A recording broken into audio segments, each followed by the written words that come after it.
অপরূপ সৌন্দর্যের লীলাভূমি, সবুজের সমারোহের এই সোনালী বাংলাদেশের কথা বলছিলাম, যে বাংলাদেশকে নিয়ে জীবনানন্দ দাশ রূপসী বাংলাদেশের কথা বলেছেন।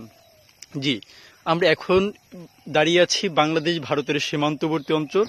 আমরা একটু ভিডিও জুম করলেই দেখতে পাবো বাংলাদেশ ভারতের যে সীমান্ত অর্থাৎ কাঁটাতার, এই কাঁটাতারের বেড়াটি লক্ষ্য করা যায়।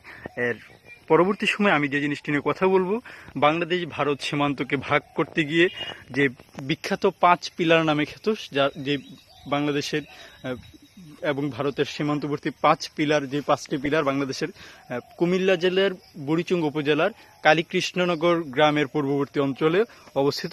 এর একটি পিলার আমরা দেখতে পাচ্ছি, এরকম আরও 5টি পিলার আছে। এরকম এই পিলারগুলি নিয়ে আমরা আজকের ভিডিওতে দেখব। বাংলাদেশ ভারতের সীমান্তবর্তী 5 পিলারের কথা বলছিলাম। এই সীমান্তবর্তী 5 পিলারের পূর্ব পাশটি হলো ভারতের অঞ্চল, আর পশ্চিম পাশটি হলো বাংলাদেশ।